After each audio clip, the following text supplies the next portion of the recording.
प्रतीक, एक एक जो सबसे बड़ा इस वक्त में सवाल आता है कि ज्यादातर लोगों को ऐसा लग रहा है कि इसकी कोई दवा तो है नहीं, तो आयुर्वेदिक पद्धति पर भी लोग जा रहे हैं। गिलोय, आंवला, इस तरीके की चीजों का इस्तेमाल किया जा रहा है। तो वो कितना सेफ है? अगर आप दवा ना लें और आप आयुर्वेदिक पद्धति से इसे ठीक करना चाहें तो ये कितना सेफ होगा? देखिए, आयुर्वेदिक एंड एलोपैथिक दोनों में वैसे तो अभी बिल्कुल सही बात है कि अपने पास कोई रोबस्ट डेटा अभी किसी भी दवाई को लेके नहीं है।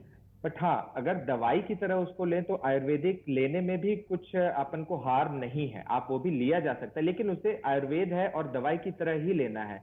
हमें ऐसा नहीं करना है कि जो रिकमेंडेड डोज है, मान लीजिए लोग हैं, काढ़ा है या गिलोय है, तो उसको डोज से ऊपर पी जा रहे हैं। जैसे मान लीजिए काढ़ा वो 4 बार 5 बार पी जा रहे हैं, उससे उनको एसिडिटी की प्रॉब्लम हो जा रही है, या फिर और भी कुछ साइड इफेक्ट्स आ जा रहे हैं। जैसे कई सारे किडनी के पेशेंट्स हैं, या जो लिवर के मरीज होते हैं, या फिर कई सारे आयुर्वेदिक मेडिकेशंस में ऑलरेडी स्टेरॉइड्स होते हैं। तो उसकी वजह से पेशेंट्स को साइड इफेक्ट का रिस्क थोड़ा रहता है। तो मेरा रिकमेंडेशन ये है कि हाँ, आप उन्हें जरूर ले सकते हैं, लेकिन जो रिकमेंडेड डोज है उसे दवाई की तरह लें, और एक बार अपने डॉक्टर से जरूर कंसल्ट कर ले कि हम ये दवाई ले रहे हैं। जी, ये तो सामान्य लक्षण वाले लोगों के लिए ये इलाज है कि आप इस तरीके से अपना इलाज कर सकते हैं घर पर। लेकिन जो हाई रिस्क में मरीज हैं, उन्हें कौन सी मेडिसिन लेनी चाहिए शुरुआती दौर में? जैसे देखिए, जो वायरस है या जो कोरोना वायरस है, ये बेसिकली हम 3 पार्ट्स में इसे अभी डिवाइड कर रहे हैं। जो सबसे पहला फेज होता है वो होता है रेप्लिकेशन फेज, जिस समय हमारी बॉडी ट्राई करती है कि वायरस हमारी बॉडी से नॉर्मली निकल जाए। वो 5 से 7 दिन के अंतराल पर चलता है। जी। तो इस पीरियड में हम दवाइयां, जो अभी मैंने मेंशन किया कि डॉक्सीसाइक्लिन, आइवरमेक्टिन, जिनका भी थोड़ा डेटा है, या फिर फेविप्रेविर भी काफी चलन में है आजकल, ये दवाइयां दे सकते हैं। लेकिन इसके अलावा अभी अपन को स्टेरॉइड्स इस फेज में नहीं देना होता है। स्टेरॉइड्स वाली जो भी दवाइयां हैं उसको इनिशियली नहीं देना है। बाकी जो बीपी, शुगर और थायराइड एवं जो अन्य बीमारियां, लिवर के मरीज हैं, उनको अपनी दवाइयां नहीं छोड़नी है। जो वो ऑलरेडी ले रहे हैं वो दवाइयां वो कंटिन्यू रखें शुरू के 5 से 7 दिन के बीच में। उसके बाद मोस्टली 90% लोग ऐसे होंगे जो ठीक हो जाएंगे इस पीरियड के दौरान ही। बट हाँ, जो 10% बचेंगे, उनको अगर 5 दिन के बाद भी बुखार बनता है, या फिर उनको खांसी ज्यादा आती है, या किसी भी समय अगर उनका ऑक्सीजन लेवल डाउन जाता है, तब फिर हमें उनका नेक्स्ट लेवल ऑफ ट्रीटमेंट चालू करना पड़ेगा। वो है 5 या 7 दिन के बाद, या फिर अगर बीच में अगर उनका ऑक्सीजन लो जाए तो उसी समय। तो उस ट्रीटमेंट में डॉक्टर साहब, हमारे साथ एक कॉलर भी इस वक्त जुड़ चुके हैं। शिव कुमार हमारे साथ मौजूद हैं। शिव, अपना सवाल कीजिएगा डॉक्टर साहब से। जी डॉक्टर प्रतीक जी, आपसे मेरा सवाल है कि अगर कोई शुरू से ही कमजोर है, या बच्चे की बात करें या फिर महिला, अगर शुरू से ही उसको तकलीफ है, जोड़ों पे दर्द, हाथ पर दर्द और सिर दर्द, तो ऐसी स्थिति में क्या उनको टीका लगाना सही है? अगर मान लीजिए वो कोरोना वायरस संक्रमित होते हैं तो क्या उनको दवा किस तरह लेनी चाहिए, या सावधानियां उसके लिए रखें? देखिए, अगर मरीज कमजोर है या फिर उसमें किसी भी तरह से इम्यूनिटी वीक है, तो उसमें करेंटली जो भी हमारी मेडिसिन है, जो भी वैक्सीनेशन की गाइडलाइंस में ये कहीं भी मेंशन नहीं है कि वो वैक्सीनेशन नहीं लगवा सकते हैं। केवल वैक्सीनेशन उन लोगों को नहीं लगवाना है जिनको या तो वैक्सीनेशन से कुछ एलर्जी है, पहले से ही उनको या तो पहला डोज लगा उससे एलर्जी हो गई, या किसी भी खाने पीने की वस्तु से या फिर किसी और दवाई से उनको पहले से किसी चीज की एलर्जी थी, या फिर जो 18 साल से कम उम्र के बच्चे हैं, या फिर जो माताएं अपने बच्चों को दूध का सेवन करवा रही हैं, या फिर जो प्रेग्नेंट लेडीज हैं, उनको सिर्फ वैक्सीनेशन नहीं लगवाने, बाकी हर कोई वैक्सीनेशन लगवा सकते हैं। जी डॉक्टर प्रतीक, एक और कॉलर हमारे साथ मौजूद है। सत्येंद्र हमारे साथ जुड़ चुके हैं। सत्येंद्र, आप अपना सवाल कीजिएगा। हाँ, मेरा ये है, जैसे 55 से एबव जो जैसे हम लोगों का एज है, तो उसमें हम लोगों को अभी फिलहाल क्या सावधानी बरतनी चाहिए, ये डॉक्टर साहब से पूछना था। सावधानी में तो देखिए, अपना वैक्सीनेशन का टाइम प्रॉपरली लगवा लीजिए। वैक्सीनेशन जो है सबसे पहले आप उसको अपने टाइम बाउंड के रूप से कंप्लीट करिए। बाकी ये है कि वैक्सीनेशन लगवाने के बाद भी जो कोविड अप्रोप्रिएट बिहेवियर है, कि आपको मास्क लगाना है, 6 फीट की दूरी मेंटेन करनी है, प्रॉपर हैंड हाइजीन, प्रॉपर कफ हाइजीन, तो ये सारी चीजें आपको मेंटेन करके चलनी है। बाकी जो अगर आपकी कोई भी दवाइयां पहले से चल रही हैं, बीपी, शुगर, थायराइड की या किडनी की या जिस भी चीज की, तो उसे आपको रेगुलर उनका सेवन करना है, उनको छोड़ना नहीं है। चाहे बुखार हो जाए, कोरोना हो जाए, उसके बाद भी उन दवाइयों को बिल्कुल नहीं छोड़ना है। डॉक्टर साहब, मेरा अगला सवाल आपसे है, क्योंकि देखिए अभी तक जो इलाज किया जा रहा है उसके लिए रेमडेसिविर इंजेक्शन का रोल बहुत देखा जा रहा है, तो क्या भूमिका है इसकी, कैसे ये काम करता है मरीजों पर और कब मरीजों को ये देना चाहिए? देखिए, जो हमारे इंडियन गाइडलाइंस चल रही हैं उसमें कोरोना वायरस को 3 फेजेस में डिवाइड किया गया है। माइल्ड, जो कि घर पे मैनेज हो जाते हैं, मॉडरेट जिनकी ऑक्सीजन 94 से कम है, या सीवियर जिनकी ऑक्सीजन 90 से कम है। तो रेमडेसिविर जो हमारी जो मेन दवाइयां हैं वो सिर्फ 3 है: ऑक्सीजन, अपना स्टेरॉइड्स और खून पतला करने वाले इंजेक्शन। तो सबसे जरूरी लाइफ सेविंग दवाइयां यही हैं। बाकी रेमडेसिविर का जो डेटा है उसके बारे में ये कहा जा रहा है कि ये मरीज को डिस्चार्ज होने में इसकी मदद ज्यादा है, कि भाई अगर मरीज इन तीनों दवाइयों से 15 दिन में डिस्चार्ज हो रहा है तो अगर आपने उसको रेमडेसिविर लगा दिया तो शायद वो 10 दिन के अंदर डिस्चार्ज हो जाएगा। लेकिन मोर्टेलिटी में उसका कोई बेनिफिट नहीं है कि भाई जिसको रेमडेसिविर लगाया वो ज्यादा, मतलब वो उसका ठीक होने का चांस ज्यादा है, ऐसा नहीं है। चांस दोनों का ठीक होने का उतना ही रहता है, बट हाँ, टाइम टू रिकवरी कम हो जाता है कि रेमडेसिविर लगाने के बाद वो 12 दिन में ठीक हो जाएगा, अगर आपने नहीं लगाया तो शायद उसको 15-16 दिन लग जाएगा। जी, और पोस्ट कोविड के दौरान भी बहुत सारे ऐसे लोग हैं जो कि जिनमें वीकनेस है और भी दिक्कतें उन्हें हो रही है, तो ऐसे लोगों के लिए आप क्या सजेस्ट करेंगे? क्या कोई दवा उन्हें लेनी चाहिए पोस्ट कोविड के दौरान भी? देखिए, जो पोस्ट कोविड सिम्टम्स हैं ये बेसिकली ये सब वायरल रिस्पांस सिंड्रोम में ही आते हैं कि भाई अपने बॉडी में वायरस का जो रिस्पांस रहा, जितना इन्फ्लेमेशन, सीआरपी मार्कर्स बढ़े, तो ये विभिन्न प्रकार से पेशेंट्स को प्रेजेंट करते हैं। किसी की स्मेल नहीं आ रही है, किसी को ज्यादा देर तक कमजोरी रह रही है, किसी को गैस जैसी समस्या हो जा रही है, किसी को दस्त रह रहे हैं लंबे समय तक। तो अभी तक की जो प्रेजेंट गाइडलाइंस हैं इनमें कोई भी इसके लिए ट्रीटमेंट उसका पर्टिकुलर नहीं दिया गया है। बस हाँ, ये है कि आपको अपनी सेहत का ध्यान रखना है, कि आपको खाना अच्छा रखना है, प्रोटीन रिच डाइट रखनी है, नींद का बहुत ज्यादा महत्व है कि आपको अपनी नींद प्रॉपर लेनी है, 8 घंटे से 10 घंटे तक की आपको नींद लेनी है।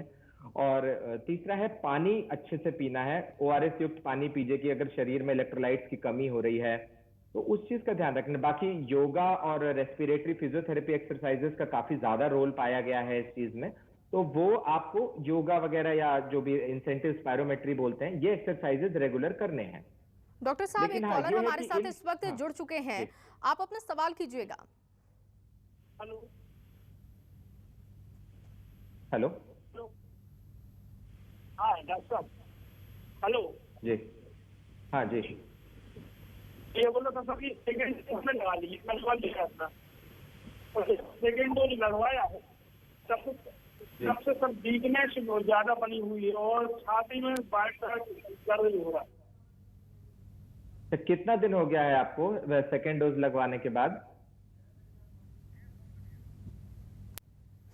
डॉक्टर साहब, कॉल कट चुकी है, लेकिन सवाल ये था कि सेकेंड डोज के बाद उन्हें परेशानी हो रही है, वीकनेस और चेस्ट में तकलीफ, उनको ये शिकायत है, तो इसके लिए क्या सजेस्ट करेंगे आप? देखिए, सेकेंड जो ये adverse effect related to vaccination है, ये पेशेंट्स को रह रहे हैं। ज्यादातर लोगों में 1 या 2 दिन में रिजॉल्व कर जाते हैं, बाकी कुछ लोगों में हो सकता है 4-5 दिन तक चल जाए। तो इसके लिए फिलहाल तो जो रिकमेंडेड है वो है कि अगर बुखार आए या वीकनेस, कमजोरी लगे तो सिर्फ पैरासीटामोल ही लेनी है, पैरासीटामोल की टैबलेट, और किसी भी तरह का पेन किलर नहीं लेना है पेशेंट को। हाँ, अगर लेकिन सिम्टम 4 या 5 दिन के बाद रह रहे हैं तो उसके बाद आपको एक बार अपनी कोरोना की जांच करवा लेनी चाहिए, क्योंकि वैक्सीनेशन से तो नहीं, लेकिन कई लोगों में ये धारणा है कि मैंने वैक्सीनेशन लगवाया उसके बाद से मुझे कोरोना हो गया, बट ऐसा नहीं है। कई बार आप कोरोना वैक्सीनेशन साइट पे जाते हैं तो वहां पर विभिन्न प्रकार के पेशेंट्स रहते हैं, हो सकता है कि वहां से किसी को इन्फेक्शन हो गया हो, तो उस चीज को हमें ध्यान रखते हुए एक बार अगर 5 दिन 4 दिन के बाद भी सिम्टम्स परसिस्ट कर रहे हैं तो एक बार अपना कोरोना की जांच जरूर कराएं। जी, मेडिकल टर्म में स्टेरॉइड का नाम बहुत सुन रहे हैं। डॉक्टर साहब, मैं चाहूंगी कि बहुत ही इजी वे में इसे समझाइए आम लोगों को कि ये कैसे इस्तेमाल किया जाता है, मरीज को कैसे दिया जाता है और इसकी भूमिका क्या होती है।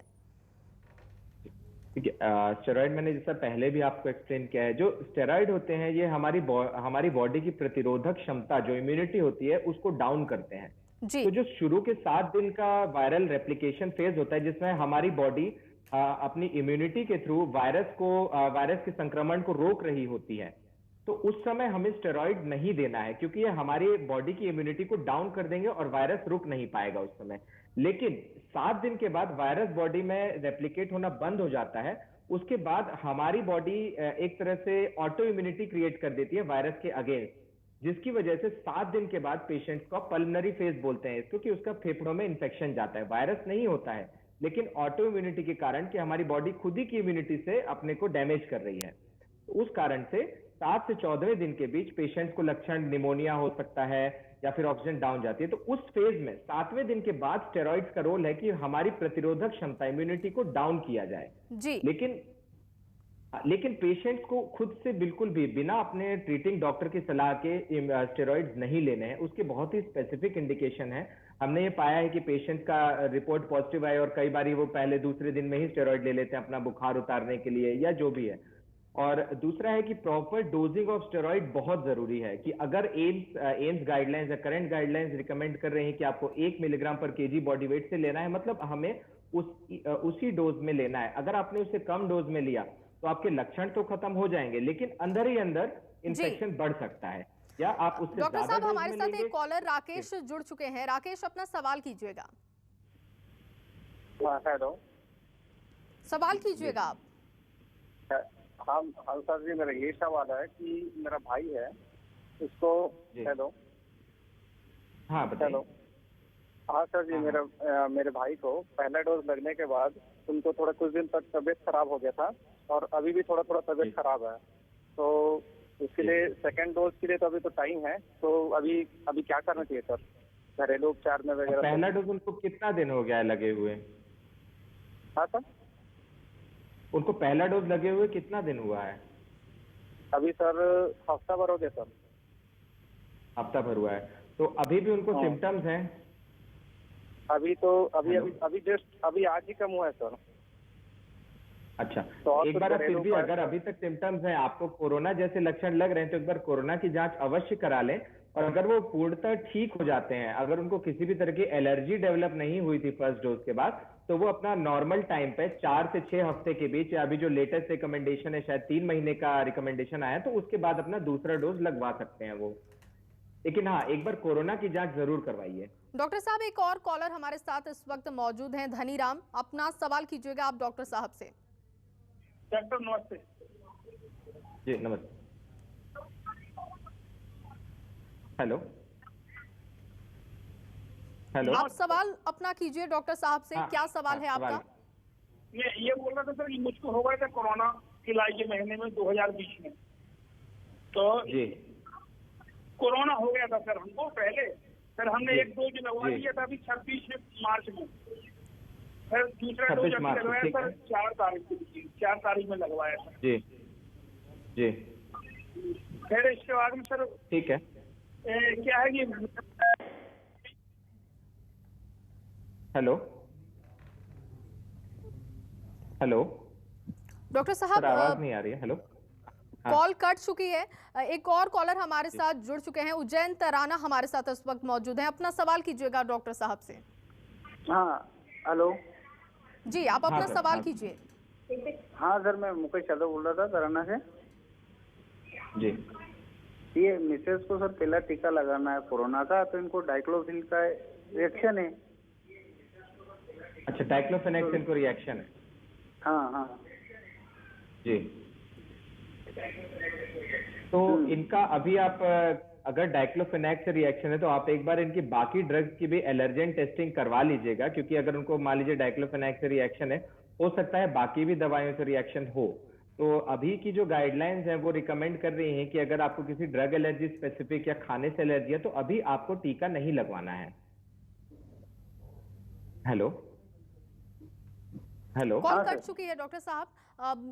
उम्मीद करते हैं कि आपने जो जवाब दिया उसके मुताबिक वो पालन करेंगे जो भी आपने कहा। मेरा अगला सवाल है, क्योंकि स्टेरॉइड पर हम बात कर रहे थे, अब एक ब्लैक फंगस का खतरा बढ़ते जा रहा है और माना जा रहा है कि स्टेरॉइड की जो डोज दी जा रही है उसकी वजह से ये खतरा ज्यादा हो रहा है। इसमें कितनी सच्चाई है?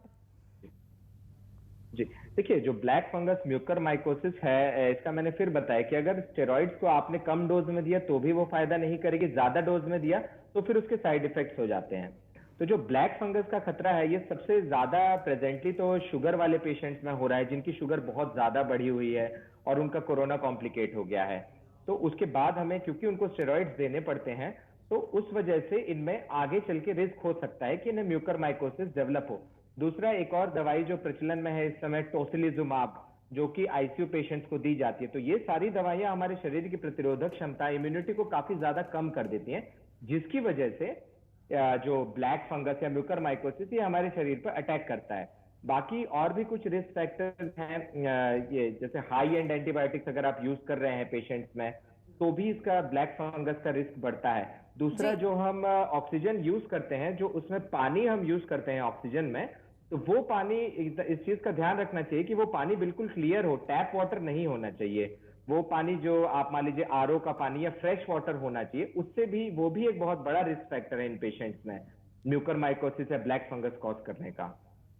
जी, कोरोना जांच के लिए अलग अलग तरीके के इस वक्त में जांच पद्धति हम देख रहे हैं। कोई कह रहा है कि एंटीजन ठीक है, लेकिन फिर धीरे धीरे जिस तरीके की स्थितियां बनी उसमें आरटी-पीसीआर को ज्यादातर लोगों ने एडवाइस किया, लेकिन सिटी स्कैन, तो ये तमाम जो कंफ्यूजन है इसको कैसे खत्म किया जाए? कौन सा टेस्ट सबसे बेहतर है, या क्या सारे ही टेस्ट करानी पड़ेंगी अगर सिम्टम दिखाई देता है या सिम्टम नहीं दिखाई देता है तो भी? देखिए, सबसे जो महत्वपूर्ण चीज होती है, क्योंकि आज की डेट में इंडिया में कोरोना और हमारे प्रदेश में कोरोना बहुत ज्यादा फैल चुका है, तो सबसे जरूरी है मरीज के सिम्टम्स। कि हाँ, अगर मान लीजिए उसके घर में कोई कोरोना पॉजिटिव है, उसे भी वैसे ही लक्षण आ रहे हैं, तो हमें उसका ट्रीटमेंट तो चालू कर ही देना है कोरोना बेसिस का। अब सारे जितने भी टेस्ट होते हैं, इनकी सेंसिटिविटी और स्पेसिफिसिटी होती है कि भाई 70% लोगों में ही पॉजिटिव आते हैं, 30% में नहीं होते हैं जी। तो RT-PCR is better than antigen, I would say.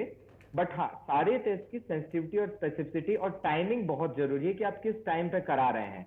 अब जैसे लोगों में क्या है कि इन्होंने जैसे ही इनका कोरोना पॉजिटिव आया तो लोग अपना सीटी स्कैन करवा ले रहे हैं। नहीं, सीटी स्कैन के चेंजेस हैं, क्योंकि इनिशियल फेज में कोरोना सिर्फ कोरोना लंग्स में इफेक्ट नहीं करता है। तो अगर आप सीटी स्कैन करवाएंगे तो उसका फायदा आपको 5वें से 7वें दिन कराने में ही है, जब आपके सिम्टम्स बने हुए हैं, बुखार है, खांसी है, 7वें दिन तक। उसके बाद अगर आप सीटी स्कैन कराएंगे तो ज्यादा बेहतर रहेगा कि आपको, हमें देखने मिलेगा कि सीटी स्कैन में कोई चेंजेस हैं।